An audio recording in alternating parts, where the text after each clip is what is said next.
반갑습니다. 틈틈이와 알아보는 미국 주식. 오늘은 캐피털 원을 한번 제대로 파헤쳐 보겠습니다. 아마 당신 지갑엔 뭐가 있죠? 이 광고 다들 아실 텐데요. 바로 그 회사가 최근에 무려 350억 달러, 우리 돈으로 40조 원이 넘는 정말 어마어마한 돈을 쏟아부으면서 금융시장의 판을 완전히 뒤흔들고 있습니다. 과연 이 거대한 야망, 그 실체는 뭘까요? 자, 모든 이야기의 시작은 바로 이 숫자에서부터입니다.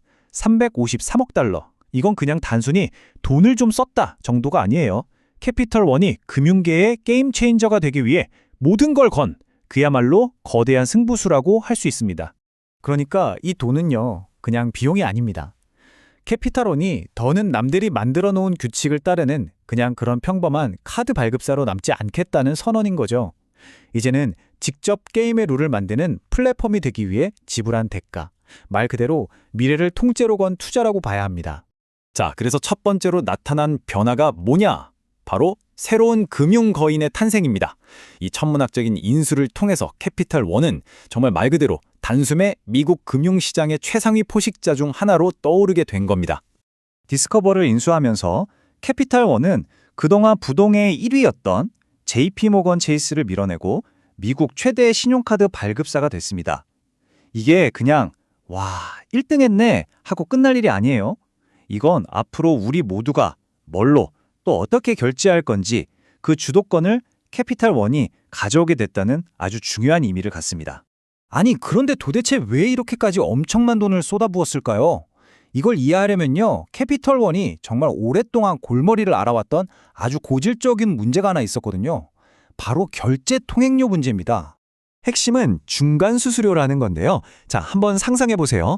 상거래라는 거대한 디지털 고속도로가 있어요. 그런데 그 도로의 가장 중요한 길목마다 비자하고 마스터카드가 톨게이트, 즉 통행료 징수소를 딱 차려놓고 있는 겁니다. 그래서 모든 차, 그러니까 모든 결제가 이 톨게이트를 지날 때마다 통행료를 내야 하는 거죠. 우리가 카드를 긁는 그 찰나의 순간에 거래액의 일정 비율이 고스란히 이들의 주머니로 들어갔던 겁니다. 기존 방식이 어땠냐면요, 우리가 캐피털 원 비자 카드를 긁으면 이 거래는 무조건 비자의 결제망, 그러니까 비자가 깔아놓은 고속도로를 달려야만 했습니다. 그리고 그 과정에서 비자는 당연히 자기 몫의 통행료, 즉 중간 수수료를 먼저 싹 떼어가요. 캐피털원 입장에서는 이게 정말 답답한 노릇이죠. 아무리 많은 차, 즉 고객들을 도로 위로 올려보내도 결국 모든 통행료 수입의 상당 부분을 비자한테 바쳐야 하는, 이건 뭐 거의 세금이나 다름없었던 겁니다. 그래서 이 통행료 문제를 근본적으로 해결하기 위해 캐피털 원이 내린 결단이 뭐였을까요? 그냥 더 좋은 차를 만드는 수준이 아니라 아예 그 고속도로 시스템 전체를 사버리기로 한 겁니다. 정말 대단한 발상이죠. 이 타임라인을 보시면 이들의 전략이 얼마나 치밀하고 또 신속하게 진행됐는지 한눈에 보입니다. 먼저 2025년 5월 353억 달러라는 거액으로 디스커버를 인수해서 개인 소비자들을 위한 결제 고속도로를 확보하죠. 그리고 여기서 멈추지 않아요. 불과 몇 달 뒤인 2026년 1월에는 51억 5천만 달러의 기업 금융 전문 핀테크인 브렉스까지 사들입니다. 이건 무슨 뜻이겠어요? 개인 시장뿐만 아니라 훨씬 더 막대한 자금이 오가는 기업 결제 시장이라는 또 다른 거대한 고속도로까지 통째로 장악하겠다는 야심을 아주 노골적으로 보여주는 겁니다. 이 두 건의 빅딜, 최종 목표는 딱 하나입니다. 바로 수직 계열화.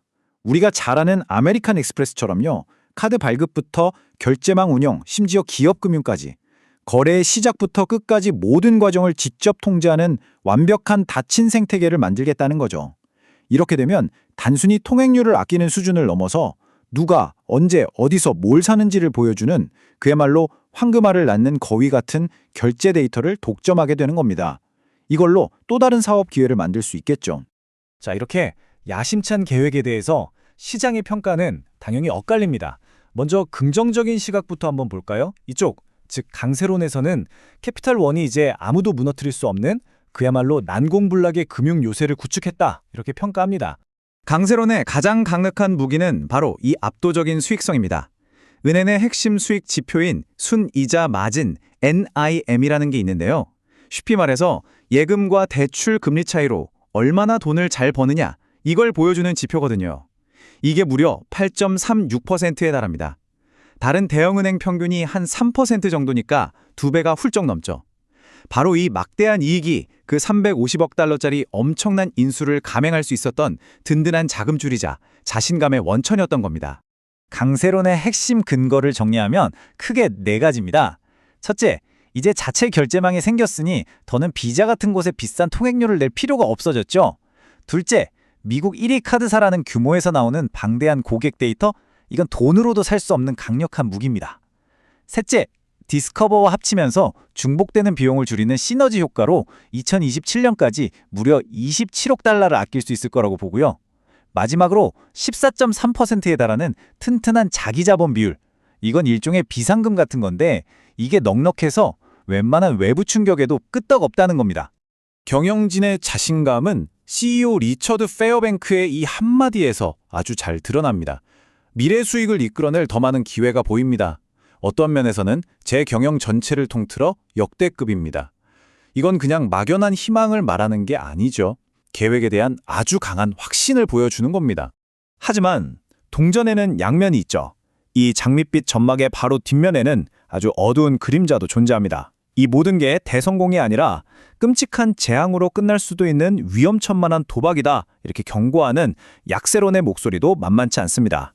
약세론의 근거는 이 차가운 숫자에서부터 시작됩니다.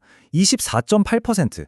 이게 뭐냐면 2025년 말 기준으로 신규 신용카드 신청이 거절된 비율이에요. 4명 중 1명은 카드를 만들고 싶어도 못 만들었다는 거죠.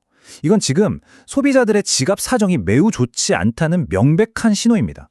그리고 주수입원이 바로 이 소비자 신용카드 대출인 캐피털원에게는 그야말로 직격탄이 될 수 있는 아주 위험한 신호인 거죠.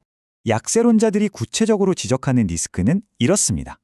첫째, 만약 경기 침체가 본격화되면 어떻게 될까요? 주력 사업인 신용카드 대출이 연체되고 부실화될 위험이 아주 큽니다. 둘째, 개인금융의 공영인 디스커버와 기업금융의 신성인 브렉스. 이 둘은 성격이 전혀 다른 회사거든요. 이 두 거대 기업을 동시에 통합하는 건 정말 엄청난 운영상의 도전 과제입니다. 셋째, 덩치가 이렇게 커졌으니 정부가 가만히 보고만 있을까요? 규제 당국의 감시가 훨씬 심해질 거고 수수료 너무 비싸다는 압박을 받을 가능성도 높습니다.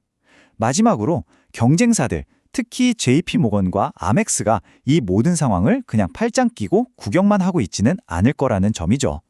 결국 핵심 질문은 바로 이것으로 귀결됩니다. 캐피털원이 지금 짓고 있는 것은 과연 경쟁자들이 감히 넘볼 수 없는 깊은 해자를 두른 금융요새일까요?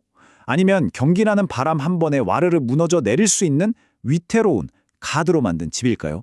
자, 그렇다면 이 거인들의 싸움이 결국 우리, 그러니까 여러분의 지갑, 그리고 그 안에 꽂혀있는 카드에는 어떤 변화를 가져오게 될까요? 오늘 분석에서 꼭 기억해야 할 3가지 핵심을 짚어드리겠습니다. 첫째, 캐피털원은 이제 더 이상 단순한 카드 회사가 아닙니다. 비자, 마스터카드와 직접 경쟁하는 거대한 결제 플랫폼 기업으로 완전히 변신했습니다. 둘째, 이제 이 회사의 미래 성패는 단순히 카드를 몇 장 더 발급하느냐가 아니라 상거래의 디지털 고속도로를 얼마나 완벽하게 장악하고 통제하느냐에 달려 있습니다. 그리고 마지막 셋째, 이 회사의 가장 큰 강점, 즉 막대한 소비자 대출 자선이 역설적이게도 경제가 어려워질 때는 가장 치명적인 약점, 아킬레스건이 될 수 있다는 점입니다.